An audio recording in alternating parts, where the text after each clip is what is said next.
కానీ మనం 107 చెప్పుకోం. మనకు తెలిసినయి కొన్నే తెలిసినయి అవే చెప్పుకుంటాము. మన శరీరానికి ఏదైతే అవసరమో అదే మనకు అందించారు. ఓకే. ఆహ్, ఏమంటారు?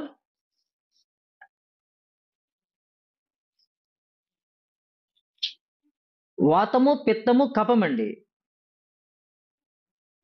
వాతము, పిత్తము, కఫము ఎప్పుడు సమస్థితిలో ఉండాలండి. సమస్థితిలో ఉండడానికి మనం నేర్చుకునే అమ్మా!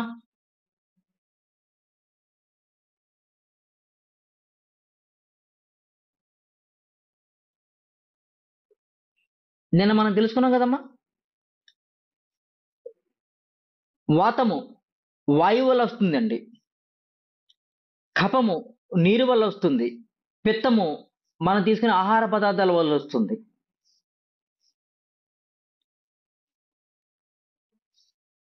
ఓకే. హ్మ్.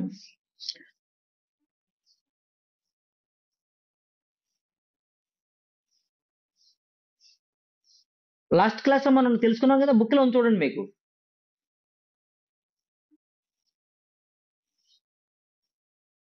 ఓకే. రేపు నేను పెడతానులెండి మీకు. గ్రూప్‌లో పెడతాను. ఆహ్, ఆల్రెడీ నేను రికార్డ్ చేసిందుంది. అది రికార్డ్ చేసింది మీకు పెడతాను. మళ్ళీ మీరు ఆల్రెడీ నిన్న వీడియోలో పెట్టాను చూడండి మీకు. యూట్యూబ్ వీడియోలో పెట్టేసాను నిన్న.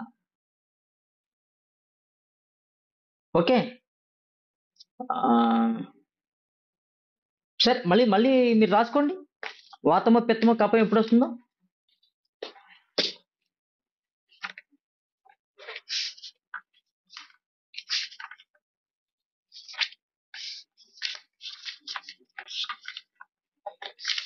వాతము. అది చెప్పేసాను గదా మీకు. వాతము, పిత్తము, కఫము ఏ కాలంలో వస్తాయి? అదేనా మీరు అడిగారు ఇప్పుడు? ఆ! వాతము సెప్టెంబరు, అక్టోబర్, నవంబర్, డిసెంబర్ వర్షాకాలంలో వస్తుందండి ఇది.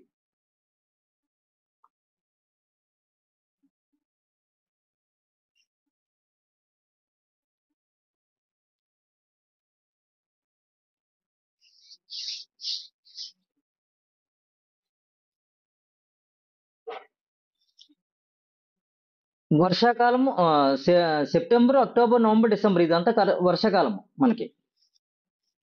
కఫము జనవరి, ఫిబ్రవరి, మార్చ్, ఏప్రిల్.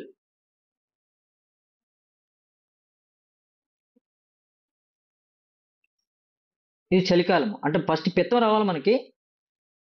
ఆహ్,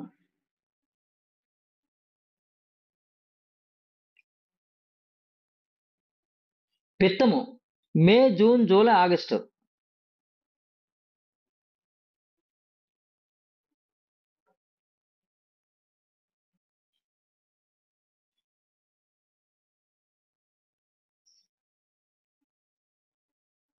ఈ కాలాల్లో మనం ఆహారాన్ని జాగ్రత్తగా తీసుకుంటూ ఉంటే, ఇప్పుడు వాతం చేసే సమయంలో వర్షాకాలంలో మనం ఏం తీసుకోకూడదు? బంగాళదుంపలని, భూమి కింద పండే పంటలను ఏదైతే ఉన్నాయో వాటిని తినకూడదు. రాసుకోండి.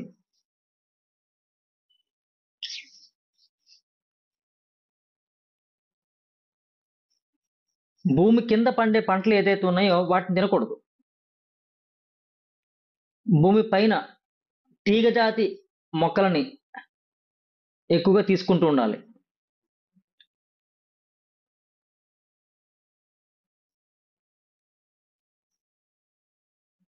చలికాలంలో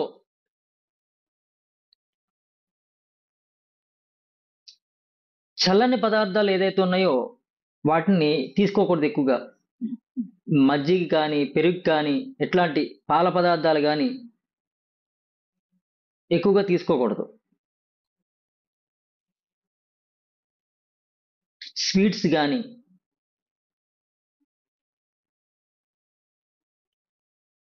బేకరీ ఐటెమ్స్ కానీ ఎక్కువగా తీసుకోకూడదు. పిత్తకాలంలో మే, జూన్, జూలై, ఆగస్టులో వేడి చేసే పదార్థాలు, మషాలాలు ఏదైతే ఉన్నాయో వాటికి దూరంగా ఉండాలి.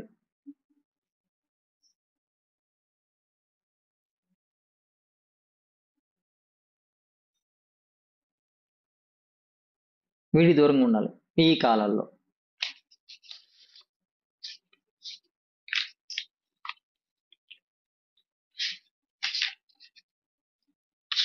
ఓకే. ఇప్పుడు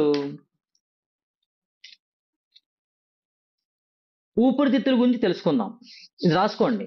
బ్రీఫ్‌గా చెప్తాను.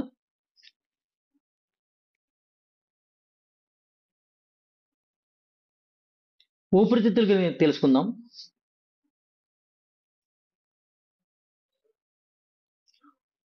ఊపిరితిత్తులు పనిచేయాలంటే ముక్కు బాగా పనిచేయాలి. ముక్కు ద్వారా శ్వాసను తీసుకుంటాం. ముక్కు ద్వారా వాసనను గ్రహిస్తాము.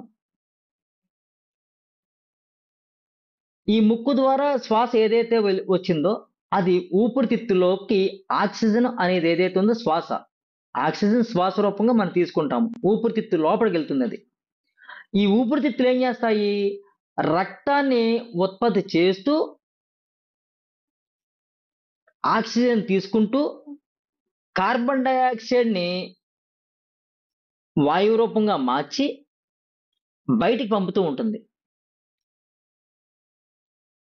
రాసుకుంటున్నారా?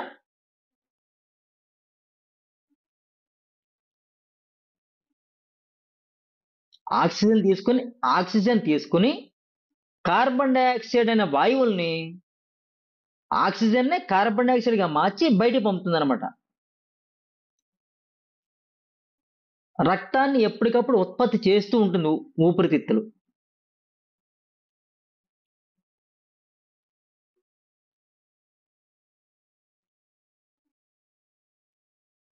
ఈ ఊపిరితిత్తులు ఏం చేస్తాయంటే నీరు, రక్తము, ఇతర ద్రవాలు ప్రవహించే మార్గాల్ని ఎప్పుడు కూడా సుఖమయం చేస్తూ ఉంటాయి.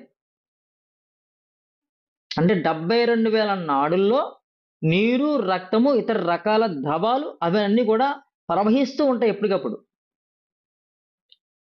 వాటిని చక్కగా ప్రవహింపజేయడానికి ఊపిరితిత్తులు ఉపకరిస్తూ ఉంటాయన్నమాట ఎప్పటికప్పుడు.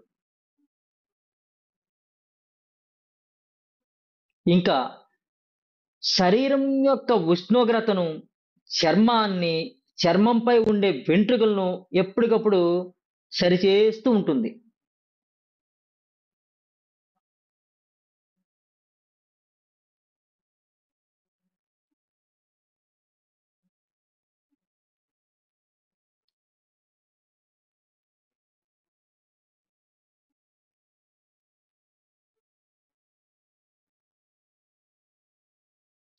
చర్మాన్ని,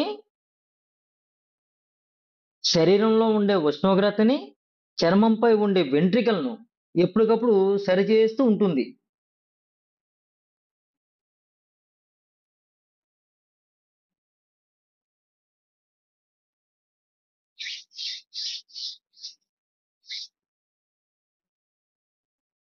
శ్రీనివాస్ గారు వీడియో ఆన్ చేసుకోండి. మీరు ఏం చేస్తున్నారు నాకు కనబడాలా. మడపా శ్రీనివాస్ గారు, దాసరి లక్ష్మి. ఓకే.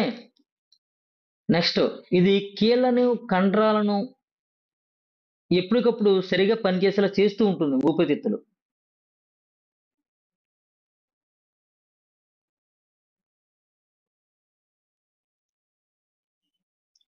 మూత్ర విసర్జన సక్రమంగా జరిగేలా చేస్తుంది ఊపిరితిత్తులు.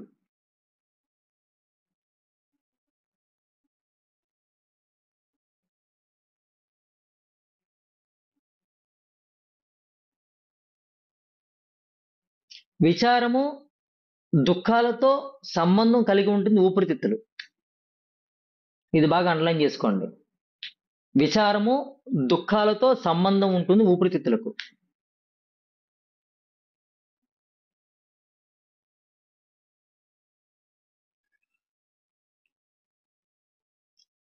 నెక్స్ట్ హృదయం, హార్ట్. దీని గురించి రాసుకోండి.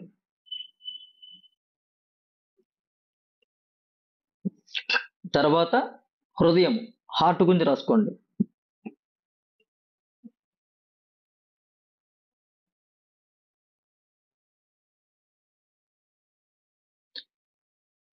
ఈ గుండె ఏ విధంగా పని చేస్తుంది అంటే గుండె యొక్క పనితీరు నాలుక మీద ప్రభావం చూపుతుందట.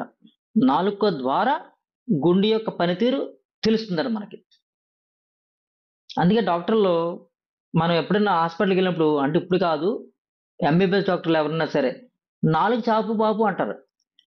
అలా చాపిస్తారు. ఈ నాలుక చెప్తదట గుండె యొక్క పనితీరు ఎలా ఉందనేది.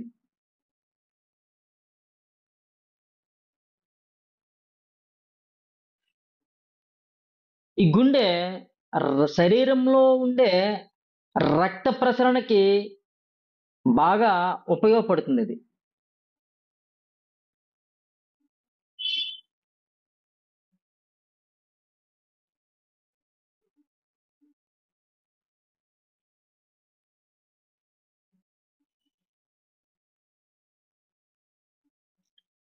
గుండె రక్తాన్ని చిక్కగా చేయకుండా పలచన చేస్తూ,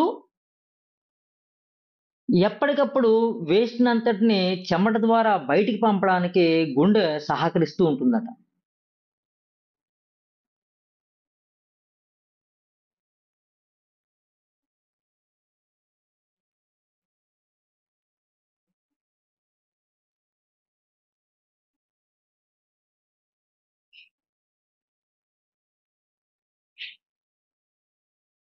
గుండె అనేది మనస్సుకు కేంద్రం అన్నమాట. అందుకే హృదయము అంటారు. గుండెకు మరో పేరు హృదయము. గుండెకి మరో పేరు మనస్సు. మనస్సు అంటే మెదడు. కానీ గుండెని కూడా మనస్సు అనే చెప్తారన్నమాట. హృదయాన్ని కూడా మనస్సు అనే చెప్తారు. నా మనస్సు బాలేదని నా మనస్సు అమ్మా చెప్పండి ఎవరు?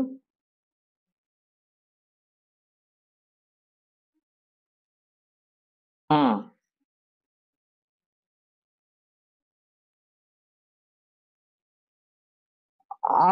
అది నాకంతగా నేను నేర్చుకోలేదండి దాని గురించి చెప్పడానికి. ఆ! అది ఎంబీబీఎస్ డాక్టర్లు ఒకప్పుడు నేర్పేవారనమాట. ఎంబీబీఎస్ డాక్టర్‌లకి చదువుకునే వాళ్ళకి నేర్పేవారు. ఇప్పుడు ఈ నాలుక యొక్క ప రంగుని బట్టి, నాలుక యొక్క రంగుని బట్టి, నాలుకలో కూడా మనం చేతిలో ఎలా అయితే అవయవాలున్నాయో, నాలుకలో కూడా అవయవాలుంటాయండి. ఈ నాలుకుంది గదా! ఇది, ఇది, ఇది, ఇది ఈ చివరి వరకు కూడా అన్ని అవయవాలు కూడా ఇందులో ఉంటాయి. ఈ ఆల్టర్‌నేటివ్ థెరపీస్‌లో నాలుక యొక్క రంగుని బట్టి అనారోగ్యాన్ని మనము చూడగలం. బట్ అది నేను నేర్చుకోవడానికి నేనింక అంత ముందుకెళ్ళలేదు నాకు. నాకు టైం సరిపోలేదు. ఉంది. వచ్చింది నా వరకు కూడా వచ్చింది. కానీ నేర్చుకోవడానికి నాకు సమయం కుదరలేదనమాట. సో, దానివల్ల నేర్చుకోలేకపోయాను నేను. ఓకే. ఈ మనస్సుకి, గుండెకి ప్రధాన బంధం అనమాట. మనస్సుకి కేంద్రం అనమాట గుండెనేది.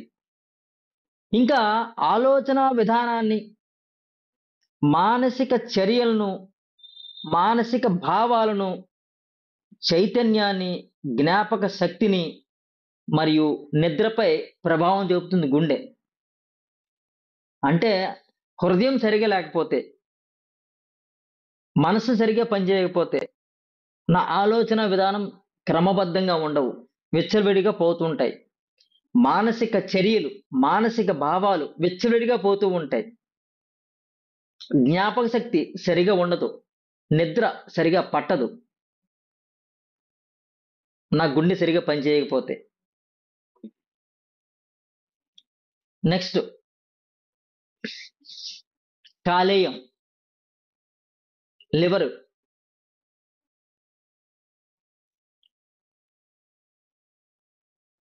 లివర్ గురించి రాసుకోండి.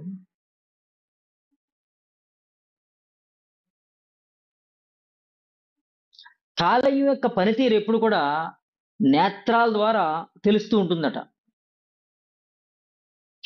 కంటి చూపుని నియంత్రిస్తుందట. పచ్చ కామెర్లొచ్చినియి అంటారు. అంటే కళ్ళు పచ్చగా మారిపోయినియి. అంటే కళ్ళు పచ్చగా మారిందంటే బాగా లివరులో వేడెక్కువైపోయిందనమాట. లివర్ డ్యామేజ్ అయింది. అందుకే ఈ లివర్ డ్యామేజ్ అయిన వెంటనే కళ్ళలో చూపిస్తుంది. కళ్ళు బాగా ఎరుపెక్కిపోయినియి. అంటే లివర్ యొక్క పనితీరు సరిలేదనమాట. అంటే బాగా కారం పదార్థాలు ఎక్కువ యేసేశారు. దానివల్ల ఈ కాలేయము అనే లివరు సరిగ్గా పనిచేయదనమాట. ఓకే. నెక్స్ట్ కాలేయం యొక్క పనితీరు బావుందో లేదని మన యొక్క గోళ్ళ ద్వారా తెలుసుకుంటాం. అంటే గోళ్ళు సాఫ్‌గా ఉన్నాయనుకోండి, కాలేయం బాగున్నట్టు లెక్క. గోళ్ళు కొద్దిగా గత్తర గుంటలు, గుంటలు, గుంటలు, గుంటలు ఉంటది చాలా మంది కొంతమందికి. అంటే వాళ్ళకి లివర్ సరిగ్గా బాలేదని అర్థం. లేదు, గోళ్ళ మీద ఒక చిన్న గీట్లులా వస్తూ ఉంటాయి. ఎత్తెత్తుల కింద. అంటే లివర్ సరిగా బాలేదు అని అర్థం. ఓకేనా?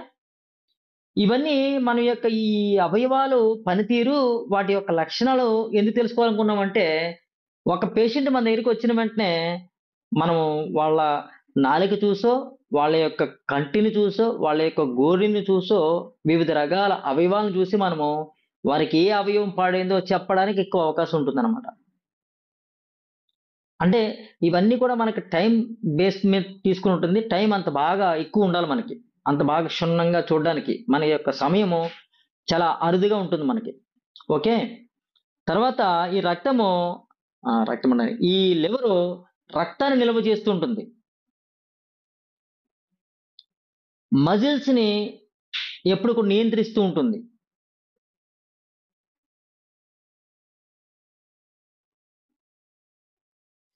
జీర్ణక్రియకి, కొలెస్ట్రాల్ ఉత్పత్తికి ఇది ముఖ్య హ్మ్. పనిచేసే మిషన్ అన్నమాట ఇది.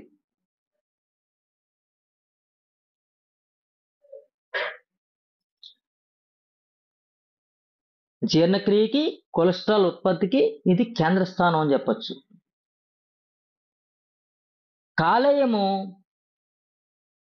కాలేయము సక్రమంగా పనిచేయకపోతే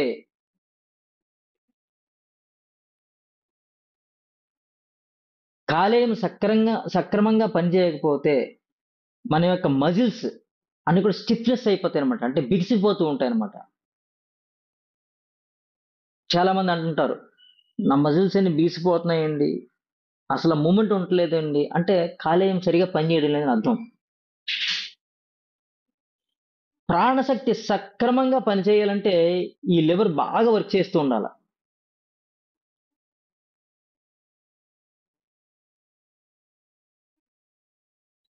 కోపంతో ఎక్కువగా సంబంధం ఉంటుంది ఈ కాలేయానికి.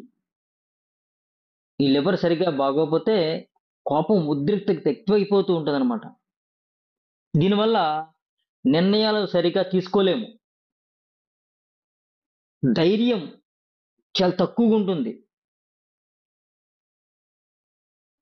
ఈ లివర్ సరిగ్గా పనిచేయకపోతే.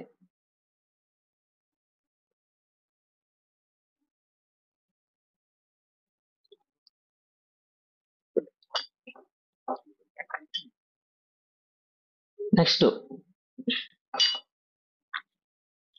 స్ప్లీన్, ప్లీహము.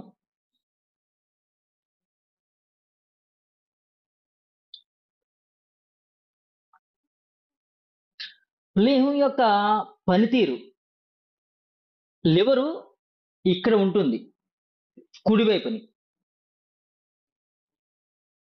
స్ప్లీను ఎడమ వైపున ఉంటుంది. ఎక్కడుంటాయి అంటే ఈ పక్కటి ఎముకలున్నాయి గదా! ఎముకల కింద ఉంటుందన్నమాట. లివరు ఈ కుడి ఎముకల కింద ఉంటుంది. స్ప్లీను ఎడమవైపుల ఎముకల యొక్క కింద ఉంటుంది. ఓకేనా? ఇది రాసుకోండి, గుర్తెట్టుకోండి. ఈ స్ప్లీన్ యొక్క పనితీరు దేని మీద చూపిస్తుందంటే, నోరు మీద చూపిస్తుంది. నోటి మీద పెదవుల మీద చూపిస్తుంది. నోట్లోంచి వచ్చే వాసన మీద చూపిస్తుంది. కొంతమందికి పెదాలు పగిలిపోయి ఉంటుంటాయి. పెదాల మీద దద్దురు దద్దుల కింద ఉంటుంటాయి. కొంతమందికి పెదాలు పాలిపోయి ఉంటాయి. కొంతమందికి బాగా ఎర్రగా ఉంటాయి. ఇదంతా స్ప్లీన్ యొక్క పనితీరనమాట. అంటే బాగా ఎర్రగా ఉండకూడదు, పాలిపోయి ఉండకూడదు, దద్దురు దద్దురు కింద ఉండకూడదు, చిట్లిపోయినట్టు ఉండకూడదు. పెదాల మీద పొక్కులు పొక్కులు వస్తుంటాయన్నమాట కొంతమందికి. ఇలాగా పెదాల మీద ఇట్లాంటి మనకి వ్యవహారాలు కనబడుతూ ఉంటే వీళ్ళకి స్ప్లీన్ సరిగా లేదు అని అర్థం మనకి.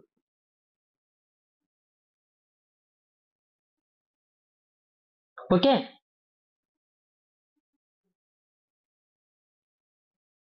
ఈ స్ప్లీను గర్భవతులైన స్త్రీలకి పిండోత్పత్తి జరిగే సమయంలో రక్తాన్ని ఆ పిండానికి సరిగ్గా సప్లై చేయడానికి బాగా ఉపయోగపడుతుంది స్ప్లీన్.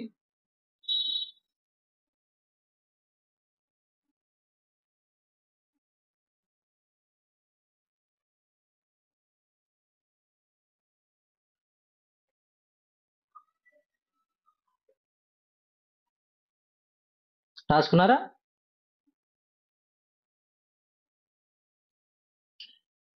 ఇంకా ఈ స్ప్లీన్ ఏం చేస్తుందంటే శరీరంలో వృద్ధ కణాలు ఉంటాయి. ఇంకా హాని చేసే ఎర్ర రక్త కణాలు ఉంటాయి. ప్లేట్లెట్స్ ఉంటాయి. వీటిలన్నిటిని కూడా క్రమబద్ధీకరిస్తూ ఉంటుంది. చాలా మంది చెప్తారు ప్లేట్లెట్లు పడిపోయినాయండి అని. ప్లేట్లెట్లు పడిపోవడానికి కారణము స్ప్లీన్ సరిగా వర్క్ చేయలేదన్నమాట. ఆ ప్లేట్లెట్లు పడిపోయిన వ్యవహారం ఉండే వ్యక్తులు మన దగ్గర వస్తే గనక ఈ స్ప్లీన్ మనము సరిగ్గా మనం యాక్టివేట్ చేస్తే ప్లేట్లెట్లన్నీ కూడా క్రమబద్ధీకరిస్తూ ఉంటాయి అన్నమాట. సరిగ్గా రక్త కణాల్లో ప్లేట్లెట్లు పెరుగుతుంటాయి. తర్వాత శరీరంలో వ్యాధి నిరోధక శక్తికి ఈ స్ప్లీన్ బాగా తోడ్పడుతూ ఉంటుంది.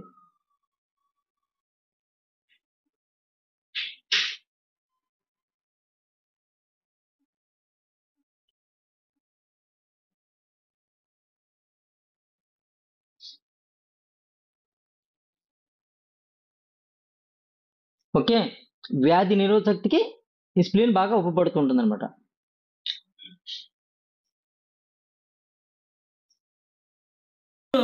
శరీరంలో ఉత్పన్నం ద్రవాలని ఏ ద్రవం ఏమిటి, ఏ ద్రవం ఎక్కడికి వెళ్ళాలి అని ఎప్పటికప్పుడు డివైడ్ చేస్తూ కొన్ని రకాల ద్రవాలను ఊపిరితిత్తుల్లోకి, కొన్ని రకాల ద్రవాల్ని ప్రేగుల్లోకి డివైడ్ చేస్తూ పంపిస్తూ ఉంటుంది ఎప్పటికప్పుడు.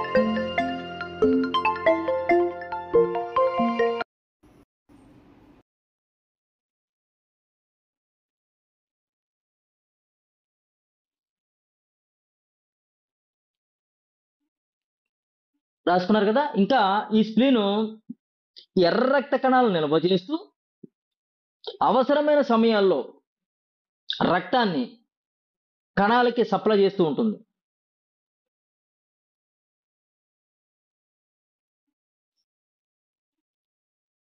ఓకే. ఇంకా శరీరంలో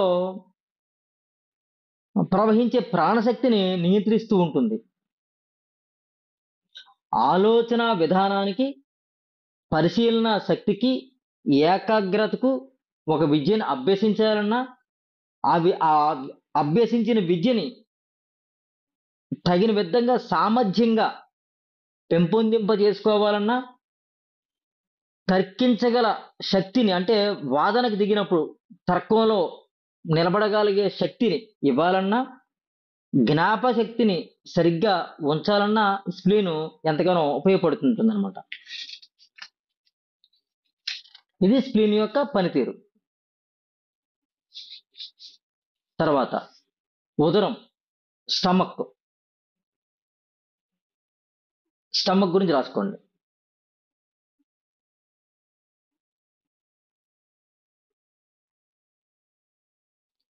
భుజించిన ఆహారము పక్వం చెందేలా చేస్తుంది, అంటే అరిగేలా చేస్తుంది అనమాట.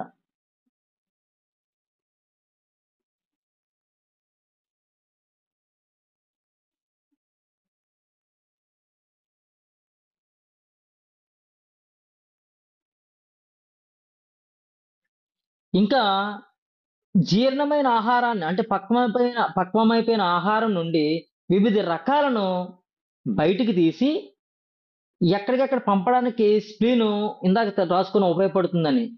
ఆ స్ప్లీన్‌కి ఈ జీర్ణాశయం సహాయపడుతూ ఉంటదనమాట. శరీరం మొత్తం ఏ ద్రవాలు ఎక్కడికెళ్ళాలో వాటినన్నిటిని పంపడానికి జీర్ణాశయము ఎక్కువగా పనిచేస్తూ ఉంటుంది.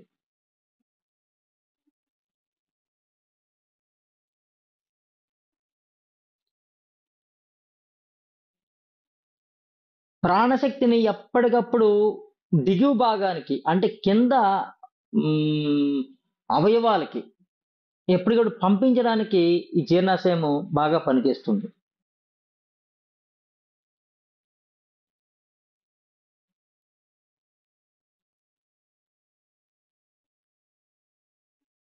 Next gall bladder. Gall bladder గురించి రాసుకోండి.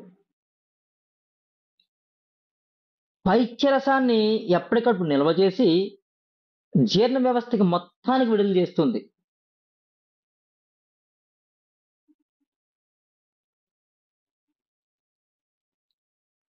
ఈ గాల్ బ్లాడర్ అనేది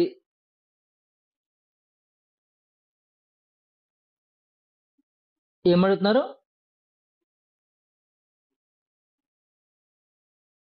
ఈ ఈ ఈ గాల్ బ్లాడర్ పైత్యరసాన్ని విడుదల చేస్తూ జీర్ణ వ్యవస్థకి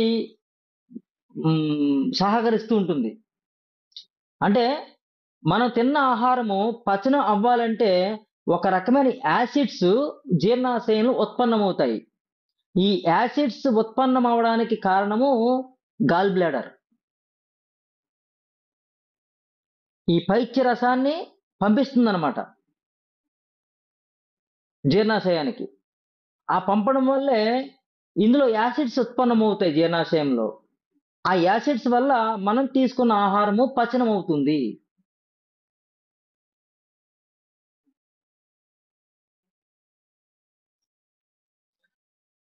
ఈ గాల్ బ్లాడర్ మజిల్స్ ని కంట్రోల్ చేస్తూ ఉంటుంది. మజిల్స్ మీద నియంత్రణ ఎక్కువగా ఉంటుంది.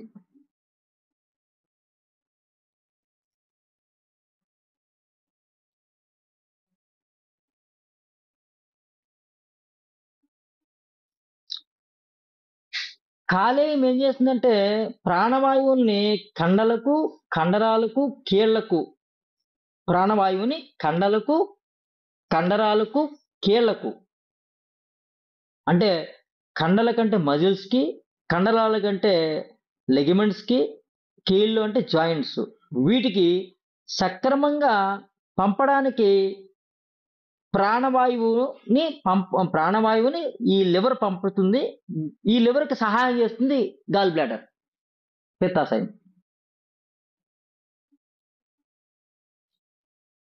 మీకు అర్థమయ్యే కింద రాసుకోండి. కాలేయము ప్రాణవాయువుని కండలకు, కండరాలకు, కీళ్లకు సక్రమంగా పంపుతూ ఉంటుంది. దానికి ఈ పిత్తాశయం సహాయం చేస్తుంది.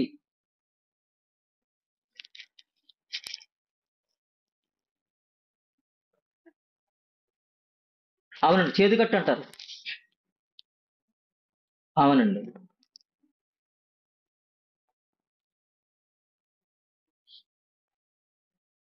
చాలా మందికి చేతికట్టుని తీసేస్తుంటారు లివర్ పాడైపోయిందని, గాల్ బ్లాడర్ పాడైపోయిందని.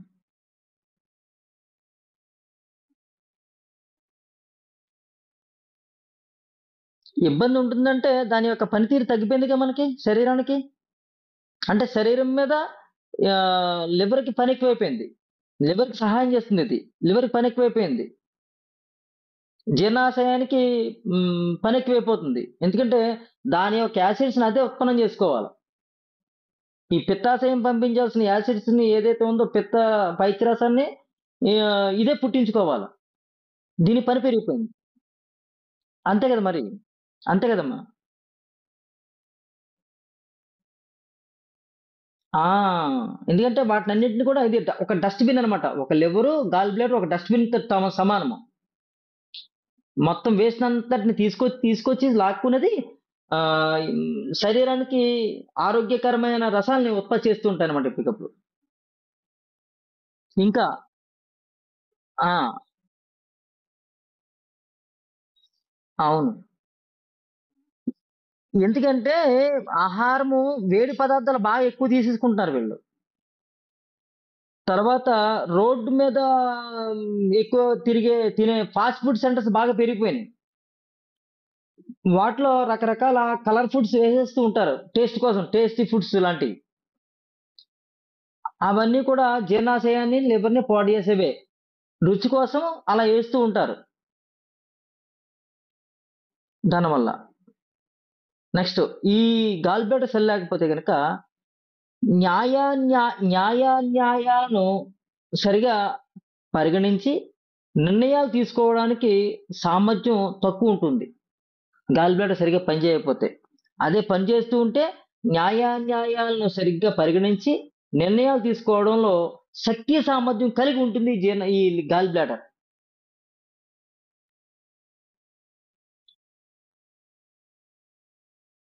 మరి ఈ శరీరంలో ఒకదానికొకటి ఇంటర్లింక్స్ అండి ఇవన్నీ.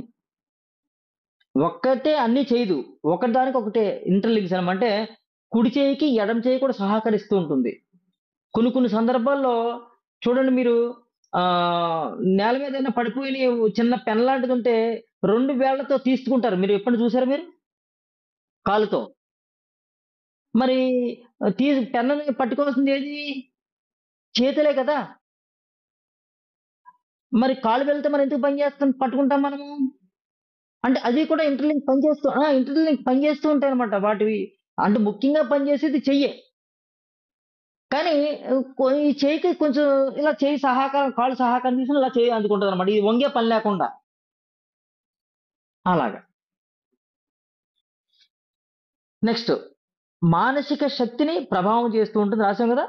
ధైర్యాన్ని, స్ఫూర్తిని, నిర్ణయాలను ఎప్పటికప్పుడు ఇప్పుడు చూడండి. ఇప్పుడు ధైర్యము, స్ఫూర్తి, నిర్ణయాలు తీసుకునే పని కిడ్నీ తీసుకుంటుంది. ఈ కిడ్నీకి సహకరిస్తుంది ఈ గాల్ బ్లాడర్. అంటే నిర్ణయాలు తీసుకోవడానికి, సమయస్ఫూర్తిని ప్రదర్శించడానికి, ధైర్యంగా ఉండడానికి కిడ్నీ పనిచేస్తుంది. కిడ్నీ యొక్క పనితీరు మన యొక్క మానసిక స్థితి మీద పనిచేస్తుంది.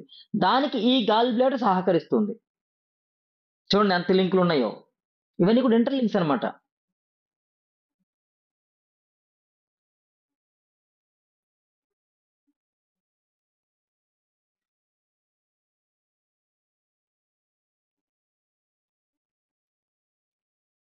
నెక్స్ట్ మూత్రపిండాలు.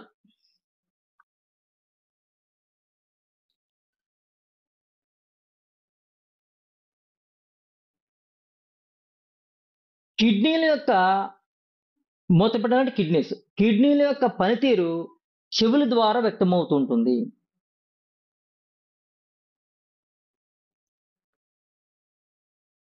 వినికిడి శక్తిని నియంత్రిస్తూ ఉంటుంది ఈ కిడ్నీలు.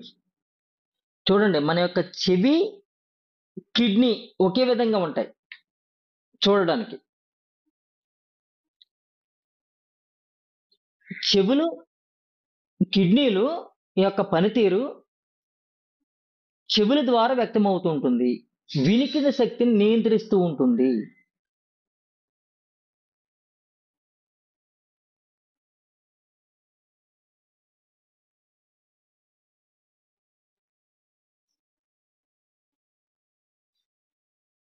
అంటే ఎవరికైనా వినికిడి శక్తి సరిగా లేదు అంటే కిడ్నీల్లో కొన్ని అవాంతరాలు ఉన్నాయి అని మనకి అర్థం చేసుకోవాలి.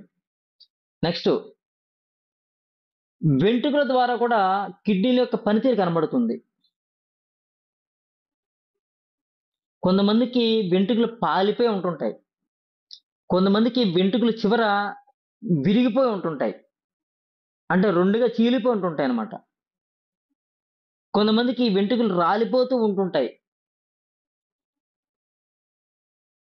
అంటే వీరికి కిడ్నీ ఫంక్షనింగ్ సరిగా లేదు అని అర్థం మనకి. కొంతమందికి వెంట్రుకలు బాగా పెరుగుతూ ఉంటాయన్నమాట.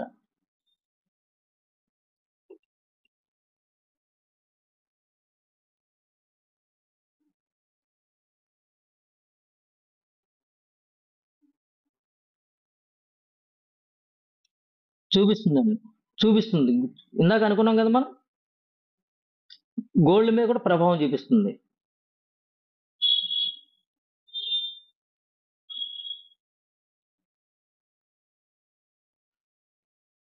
శరీరంలో ఉత్పన్నమయ్యే టాక్సిన్స్ అన్నిటిని కూడా బయటికి పంపడానికి ఈ కిడ్నీలు బాగా ఉపయోగపడుతూ ఉంటాయి.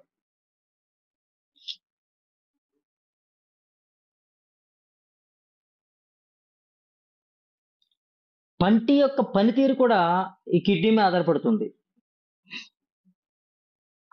పళ్ళు బలంగా లేకపోవడము, పళ్ళు పుచ్చిపోవడము, పళ్ళు పుచ్చిపోవడం, పళ్ళు ఊడిపోవడము, ఈ కిడ్నీ ఫంక్షన్ సరి లేకపోతేనే జరుగుతుంటుందన్నమాట. ఎముకల మధ్యని నియంత్రిస్తూ ఉంటుంది ఈ కిడ్నీస్.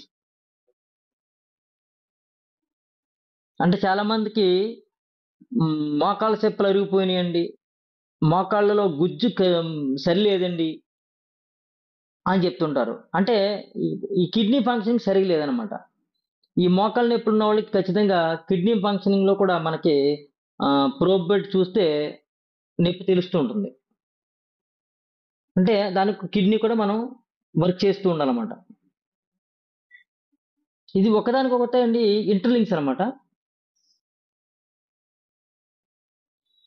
ఇవన్నీ మీకు ఇప్పుడు ఉపయోగపడతాయని చెప్పను కానీ, దృష్టిలో ఉంటే గనక అంటే మీరు ఎవరన్నా పేషెంట్‌ని చూస్తూ పేషెంట్ యొక్క శరీరానికి అనారోగ్యాన్ని తగ్గించాలని మీరు చూసినప్పుడు ఇవి ఎంతోగానో ఉపయోగపడుతుంటాయన్నమాట. మన మట్టుకు మనము తెలుసుకొని లోపల మైండ్‌లో పెట్టుకోవడం వల్ల ముందు ముందు ఎంతోగానో ఉపయోగపడుతూ ఉంటాయి ఇవి.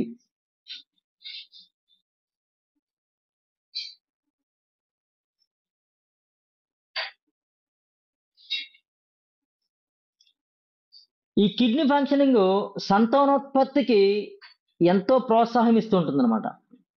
చాలా మందికి పిల్లలు పుట్టరు. పిల్లలు పుట్టడానికి లేట్ అవుతూ ఉంటుంది. ఈ కిడ్నీ ఫంక్షనింగ్ సరిగా లేకపోయినా గానీ అట్లా జరుగుతూ ఉండొచ్చు. జరుగుతుంది కూడా.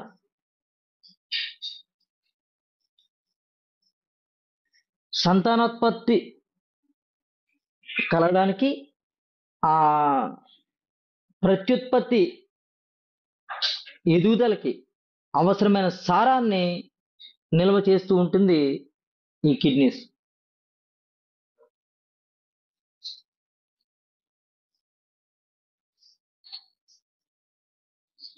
మెదడుని, వెన్నుపూసని, నరాలని నియంత్రిస్తూ ఉంటుంది.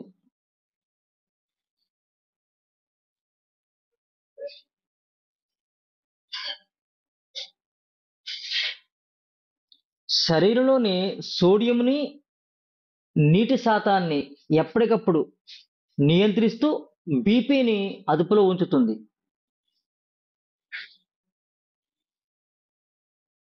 ఈ కిడ్నీస్.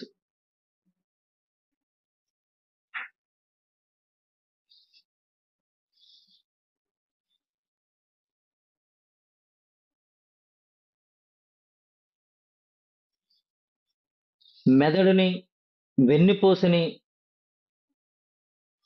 నరాలని ఎప్పటికప్పుడు నియంత్రిస్తూ శరీరానికి అవసరమైన ప్రాణశక్తిని గ్రహించగలే శక్తి సామర్థ్యం ఈ కిడ్నీస్ కలిగి ఉంటుంది.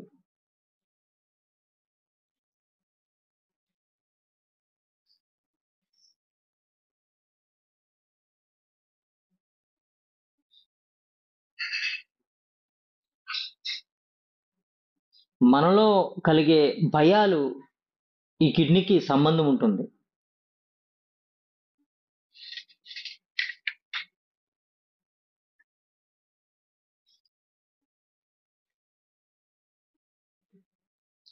Next urine bladder.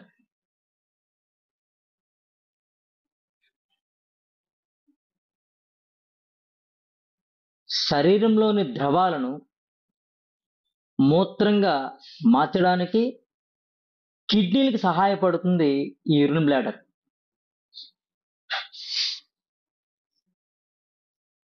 మూత్రాన్ని నిలువ చేసి బయటికి విసర్జిస్తూ ఉంటుంది యూరిన్ బ్లాడర్.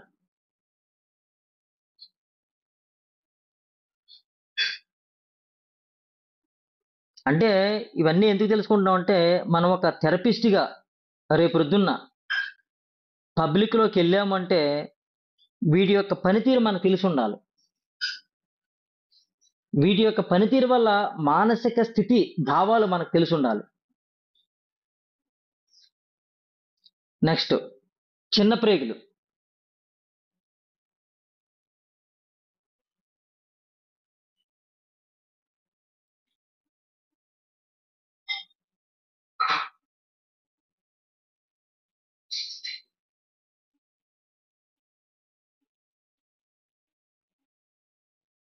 స్ప్లీన్ మరియు ఇతర అవయవాల ద్వారా పంపబడిన ఆహారం నుండి ఖనిజాలను మరియు పోషకాలను ఎప్పుడు కూడా నిల్వ చేసుకుంటూ ఉంటాయి చిన్న ప్రేగులు. మనస్సుకు స్పష్టత, సక్రమమైన నిర్ణయాలు తీసుకోవడానికి ఈ చిన్న ప్రేగులు ఉపయోగపడుతూ ఉంటాయి. చిన్న ప్రేగుల యొక్క పనితీరు మీదే మనస్సు బాగా పనిచేస్తూ ఉంటుంది. మనస్సు నిర్ణయాలను తీసుకోవడానికి మంచిగా ఉపయోగపడుతుంది అనమాట.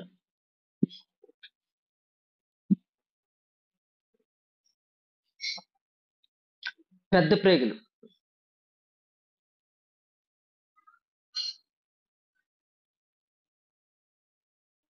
రాసుకోండి. చిన్న ప్రేగుల ద్వారా అందించిన ఆహారాన్ని నుండి ఇంకొన్ని ఖనిజాలను, పోషకాలను, గ్లూకోజ్ను, ఎలక్ట్రాన్ని శరీరానికి అందిస్తూ వ్యర్థ పదార్థాలని మలంగా మార్చి విసర్జిస్తూ ఉంటుంది. శరీరానికి గ్లూకోజు, ఎలక్ట్రోడ్ని శరీరానికి ఏదైతే శోషం అందించాలో వాటినన్నింటిని అందజేస్తూ వ్యర్థంగా ఉన్న పదార్థాలని మలంగా మార్చి ఆ మలాన్ని బయటికి పంపిస్తూ ఉంటుంది పెద్ద ప్రేగులు.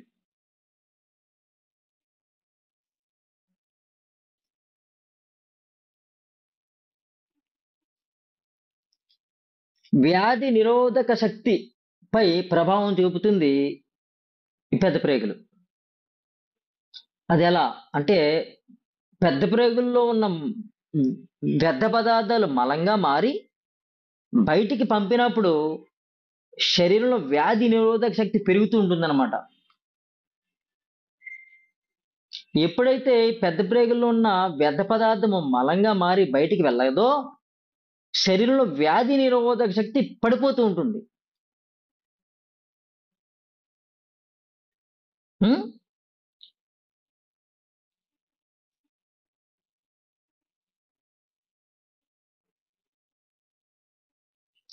గర్వము, దుఃఖము మరియు బాధ సంబంధం కలిగి ఉంటుంది ఈ పెద్ద ప్రేగులకి. గర్వము, దుఃఖము, బాధ.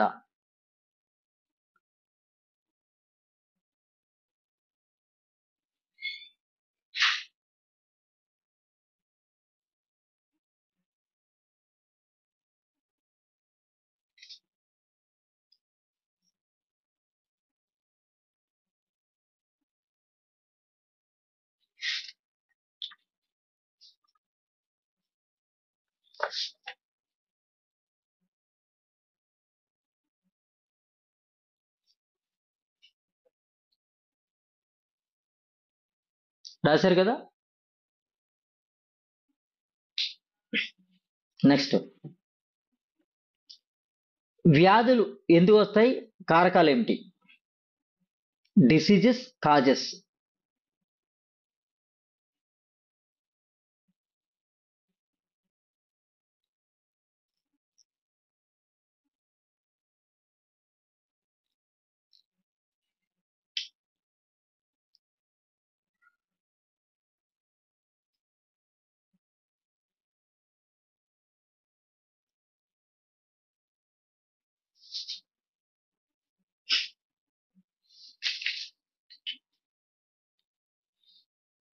కోపం,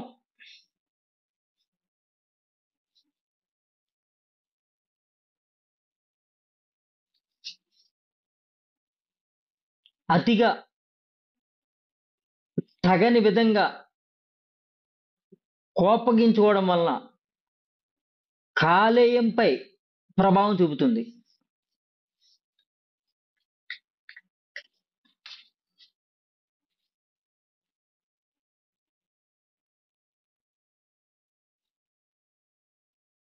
ఇంకా ఈ కోపం వలన ఏ అనారోగ్యాలు వస్తాయి అంటే హెర్నియా, తలనొప్పి, అతిసార వ్యాధి, కీళ్ళ నొప్పులు,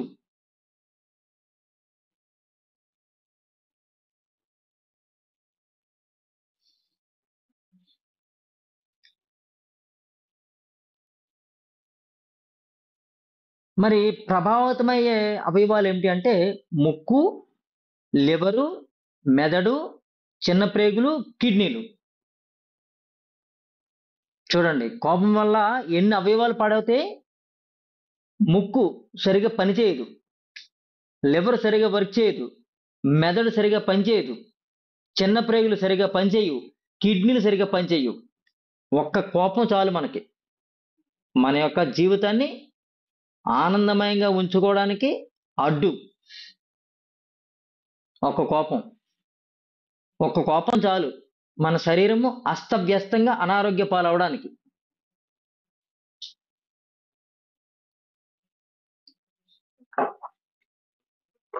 యాంగ్జైటీ, ఆతృత.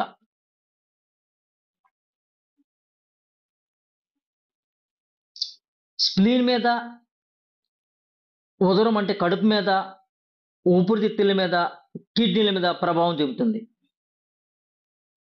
యాంగ్జైటీ.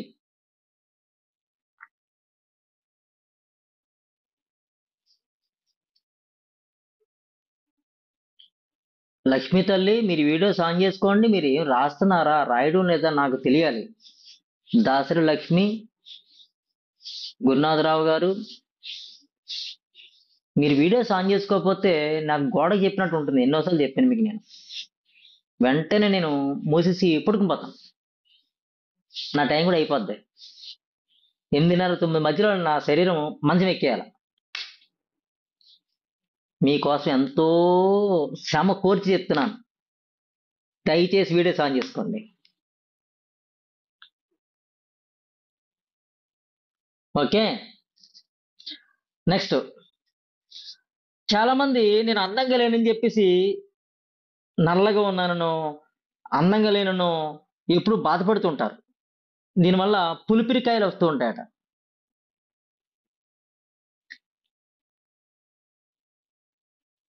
రాసుకున్నారా? పులిపిరికాయలు. అందంగా లేదని, వికారంగా ఉన్నామని బాధపడుతూ ఉంటారన్నమాట.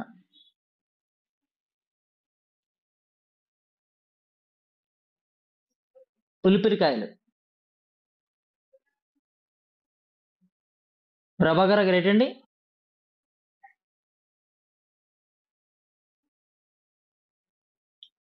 వినపడతలేదు ప్రభాకర్ గారు మీ మాట.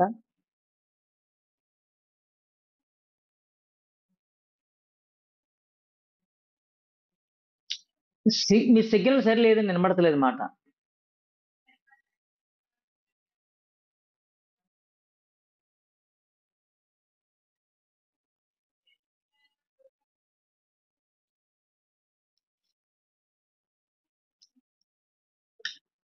చెప్పండి.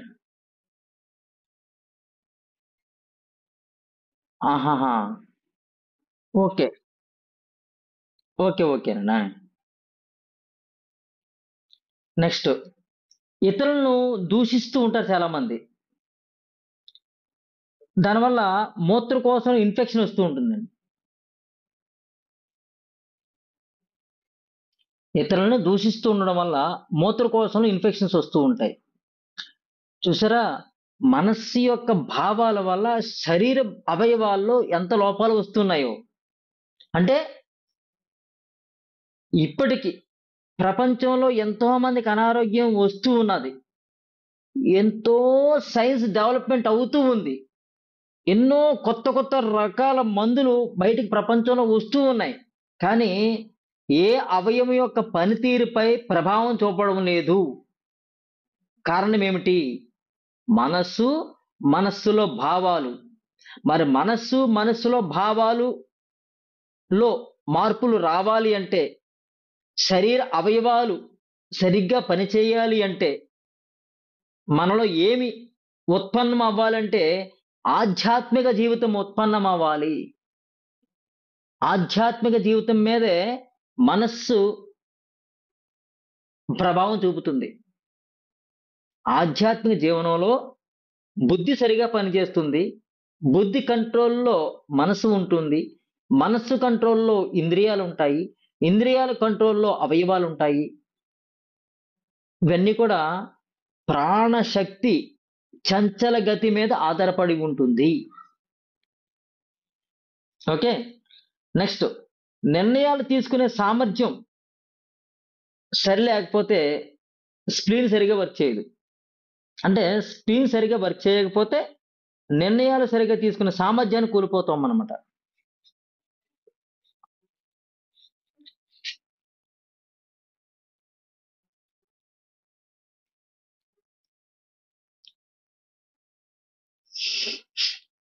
మీరు సరిగ్గా రాసుకోకపోవడం లేట్ అవుతే గనక నాకు ఎప్పటికప్పుడు చెప్తూ ఉండండి. లేదంటే చెప్పుకెళ్ళిపోతుంటాననమాట.